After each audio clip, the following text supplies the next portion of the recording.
Vous aussi, vous avez envie de vous lancer dans le business des mèches et vous vous posez une question légitime. Si finalement ce marché n'est pas trop concurrentiel, si ce marché n'est pas saturé, j'ai envie de vous dire oui, ce marché est concurrentiel, mais non, ce marché n'est pas saturé.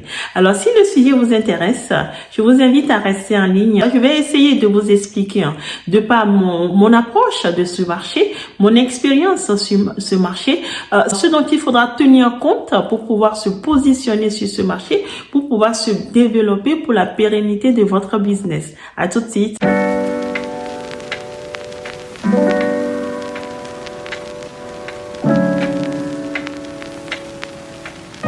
Hello, bonjour les amis, j'espère que vous allez bien. Moi, je vais beaucoup mieux. J'ai enfin retrouvé un peu ma voix, donc je vais pouvoir à nouveau vous faire des vidéos.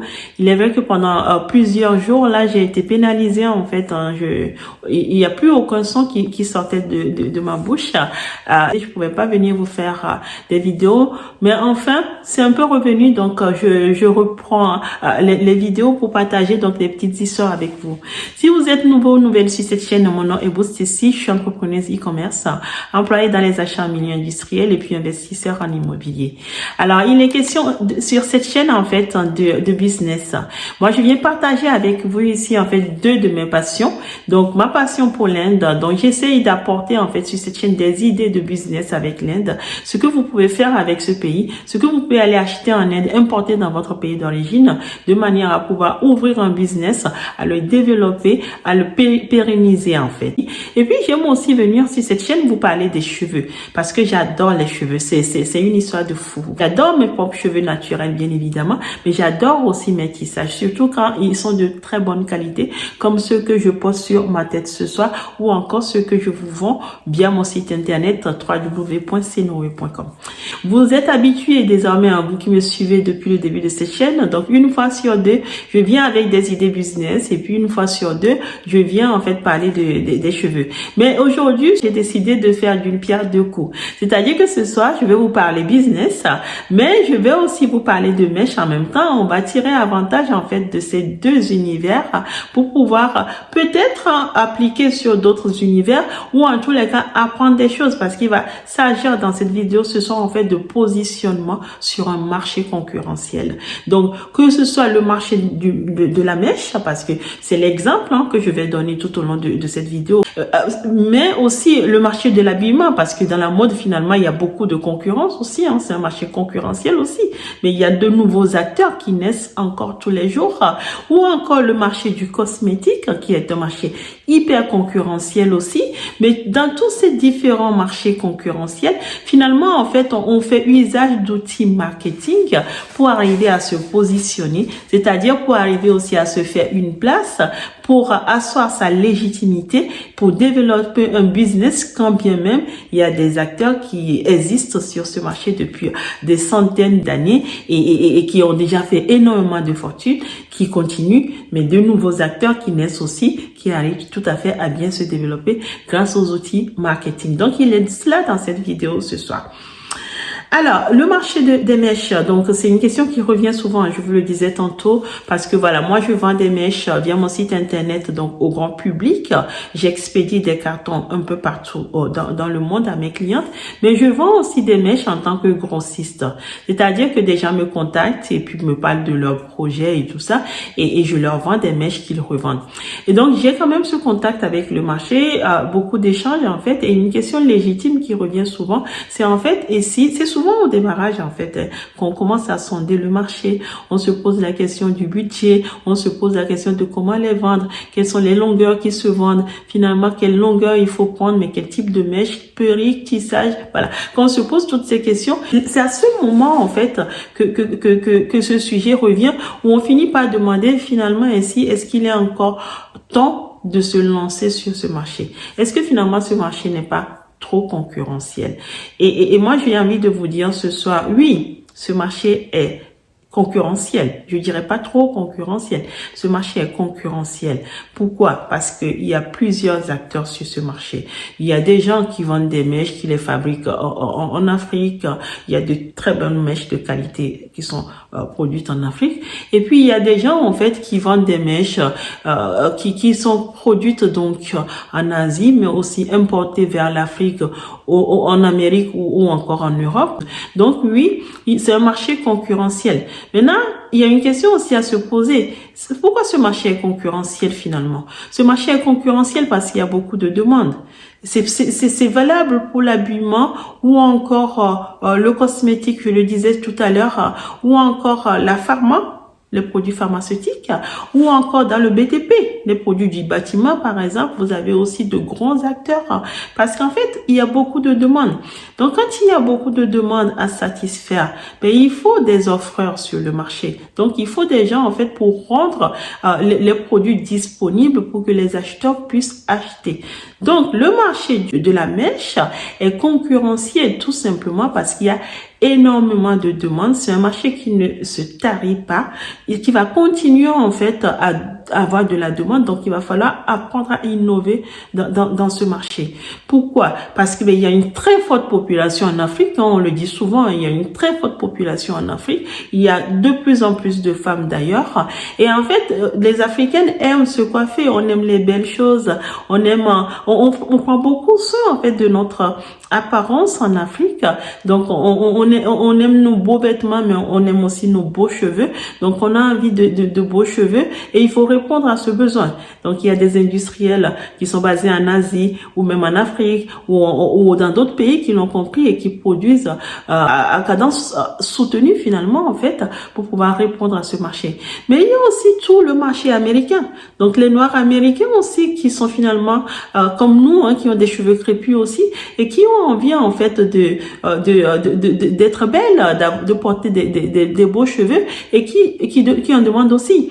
Mais au-delà de tout ça, il y a aussi toutes ces personnes en fait qui ont déjà des cheveux caucasiens, donc des cheveux dont nous rêvons en fait, mais finalement qui vont se trouver peut-être pas assez bien fournis, qui vont dire ouais mais moi j'ai des cheveux plats, c'est jamais bombé ou c'est jamais volumineux et qui vont aussi en fait avoir envie finalement de rajouter un peu de volume à leurs cheveux, donc il va y avoir le besoin des extensions.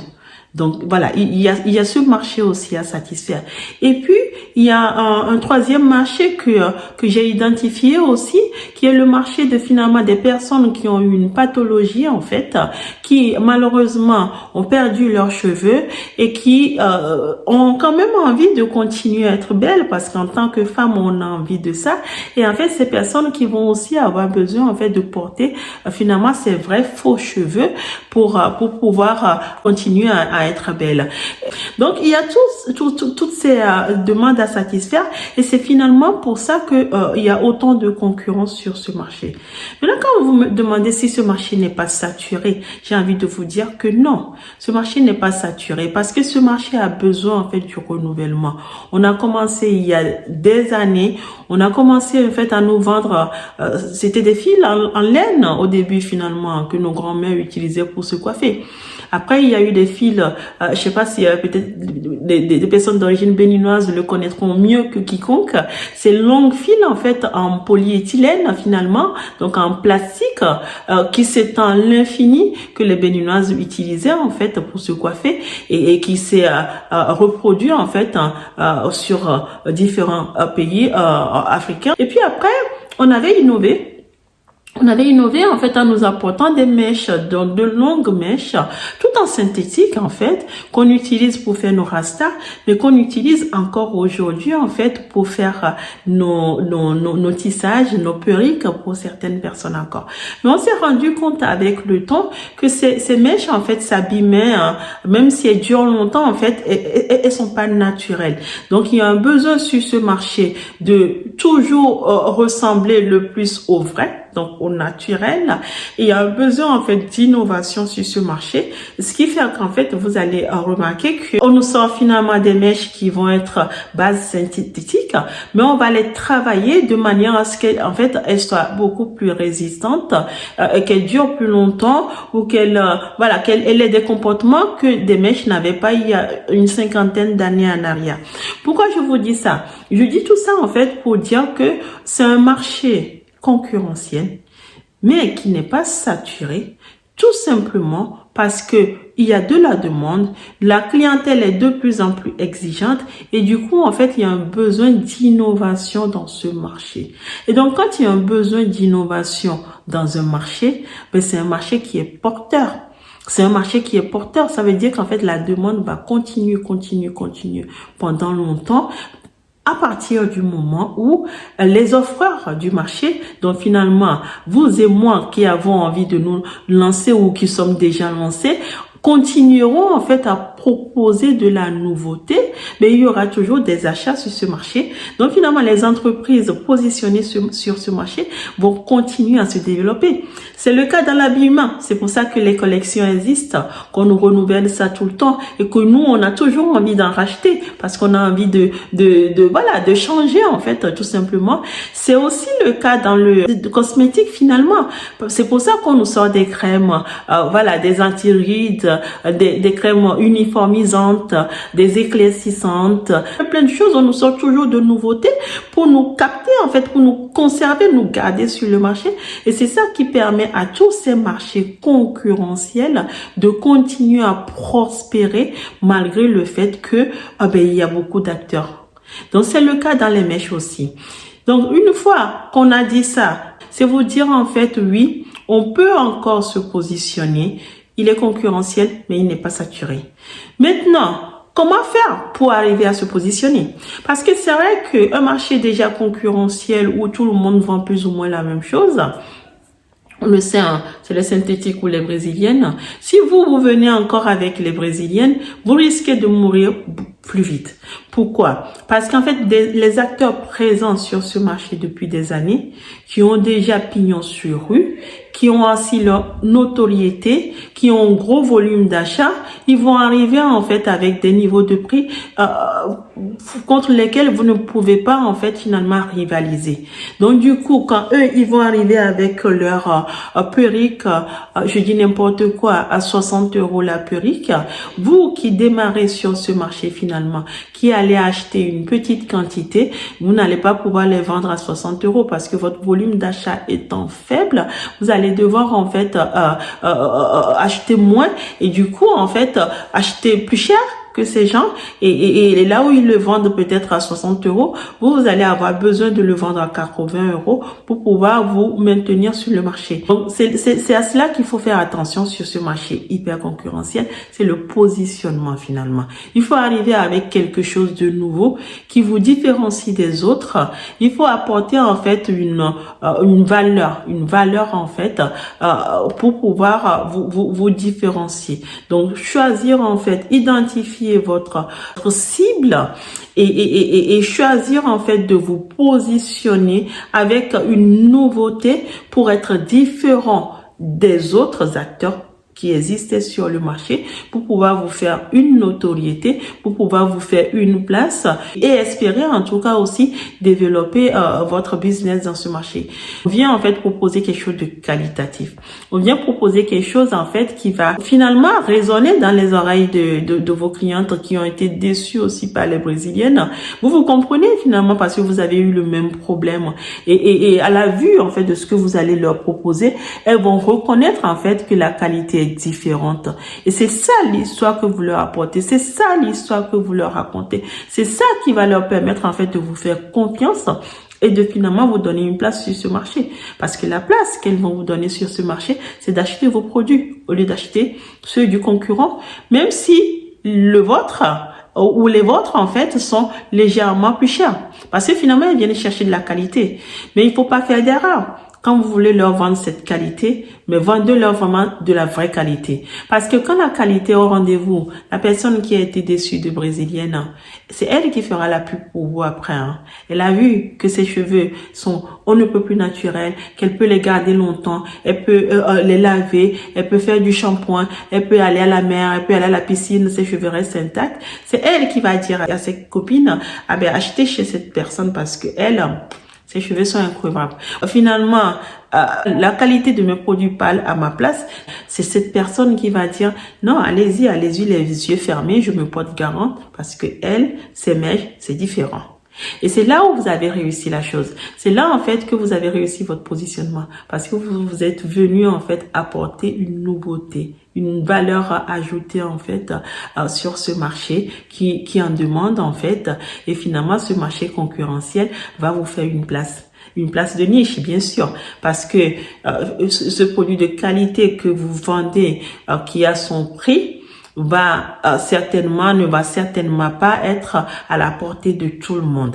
Donc du coup, vous n'allez pas pouvoir en fait en vendre des milliers par jour à plein de gens comme ça. Non, c'est une certaine catégorie de personnes qui vont pouvoir se permettre de s'offrir ces cheveux, et donc cette catégorie va devenir votre cible. C'est là où je voulais en venir.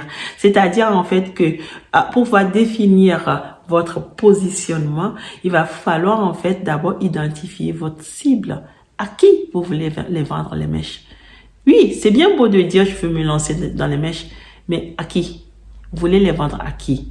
Si votre réponse est je vais les vendre aux jeunes personnes, peut-être que là, il va falloir effectivement rester en fait sur une gamme basique en fait, une gamme abordable, j'ai envie de dire, plutôt pas basique mais abordable, mais peut-être des mèches de plus longue taille, des mèches peut-être beaucoup plus raides, parce que les jeunes vont vouloir porter des choses plutôt raides, plutôt longues et tout ça.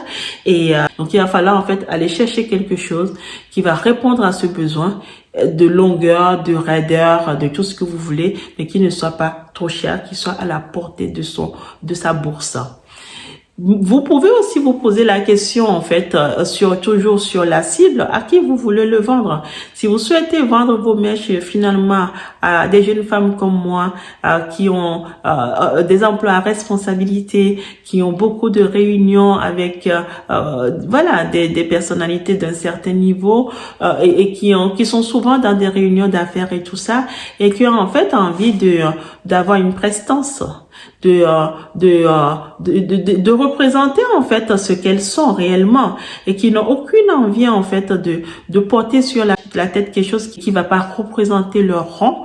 Vous n'allez pas leur vendre en fait des mèches en synthétique. Vous allez leur apporter quelque chose qui soit naturel, parce que ces jeunes femmes, elles ont envie en fait qu'elles seront dans leurs différentes réunions avec leurs différents fournisseurs, clients, collaborateurs, managers. Elles ont envie en fait d'avoir des cheveux qui ressemblent aux cheveux de ces gens. C'est-à-dire que si elles passent toutes dans la rue et qu'il y a du vent, mais quand les autres ont leurs cheveux qui se mettent au vent comme ça, elles ont envie aussi que leurs cheveux se comportent naturellement. Donc vous allez devoir en fait vous positionner en allant chercher quelque chose qui réponde à ce besoin, mais ce quelque chose qui va être beaucoup plus qualitatif. Vous conviendrez que ça ne coûtera pas le même budget que le quelque chose de la jeune fille de 18-20 ans qui avait un besoin de maîtriser son budget. Cette nouvelle cible a envie d'avoir quelque chose de qualitatif, elle sera à même de pouvoir y mettre le prix. D'accord? Et du coup, en fait, de pouvoir vous acheter vos mèches chères facilement. Et donc, c'est cette cible que vous allez vouloir satisfaire, que vous avez intérêt à lui trouver des produits de très bonne qualité pour qu'elle ne soit pas déçue. Et voilà, arriver à apporter, je le disais tantôt, en fait, de l'innovation, de la qualité qui permettent en fait de satisfaire votre clientèle et donc votre cible finalement. C'est pour ça qu'il est très important en fait sur ce marché très concurrentiel de la mèche de parler de positionnement, de parler de votre cible et de surtout parler de la création de valeur. Finalement, il y a plein de mèches sur le marché. Qu'est-ce que vous apportez de nouveau? Alors, Senowe, qu'est-ce que Senowe apporte de nouveau? Senowe a décidé de ne vendre que des vrais cheveux indiens. Des cheveux 100% vierges qui n'ont subi aucun traitement chimique. Ça veut dire quoi? Ça veut dire que Senowe vous vend en fait des mèches qui ont été données dans des temples indiens. Et Senowe vous dit que en fait, ces mèches, vous allez pouvoir vous tremper votre tête dans l'eau. Vous allez pouvoir faire du shampoing. Donc quelque part, vos cheveux ne sentiront plus mauvais. Et vous allez pouvoir les garder très longtemps, pendant des années en fait. Et que quand vous les portez sur la tête, même sur la tête, vous allez pouvoir les garder longtemps. Regardez ce que j'ai sur ma tête. Je les ai depuis 7 semaines.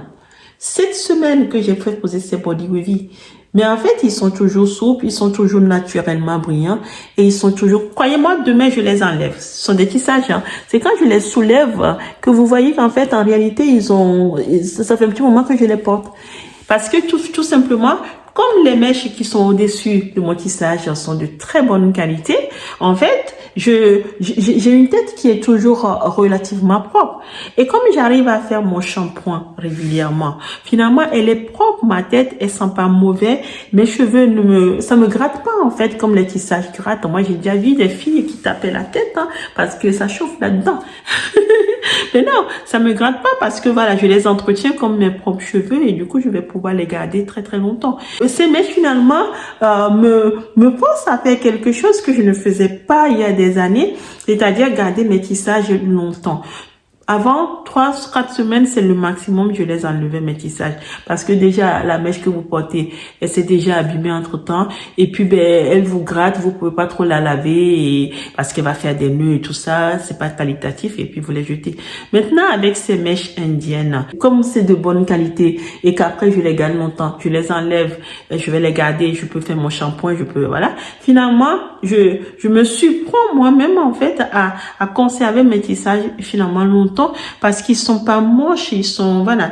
Et ça, c'est ce que votre cible qui a une certaine responsabilité dans la vie, qui fait partie de la classe moyenne, en fait, c'est ce qu'elle recherche, cette cible finalement. Elle veut quelque chose de qualitatif, elle veut pas en posséder des dizaines, elle veut en avoir peut-être 2 ou 3 purée, tissage, mais quand elle les porte, elle se sent à l'aise au milieu de sa catégorie parce que elle porte finalement la même chose qu'elle, en fait. C'est ça. Donc, il est très important de penser positionnement, penser cible, penser création de valeur quand vous voulez vous lancer sur le business des mèches en 2023. Donc, voilà, posez-vous la bonne question. Quelle est ma cible? Pour pouvoir savoir comment vous positionner. Qu'est-ce que je vais apporter à ma cible? Donc, créer de la valeur, ajouter quelque chose de nouveau et vous arriverez en fait à vous faire une place sur ce marché. Et croyez-moi, vous pouvez vous faire une très belle place sur ce marché, surtout en 2023 si vous avez des produits de qualité. Croyez-moi, les clientes reconnaissent la qualité de nos jours, surtout celles qui se sont déjà faites avoir plusieurs fois. Donc en fait, elles attendent la qualité. Donc elles sont prêtes en fait à y mettre le prix quand c'est de la qualité. Maintenant, à vous de, encore une fois, je le répète tellement souvent sur cette chaîne, de bâtir votre business plan. Vous posez la question sur votre positionnement, votre cible, la création de valeur, donc la valeur que vous allez ajouter en fait finalement à ça, innover et puis vous faire une place sur ce marché. Voilà les amis, si vous avez quelques questions que ce soit, n'hésitez surtout pas à me la poser. Et puis je vous dis à très très bientôt.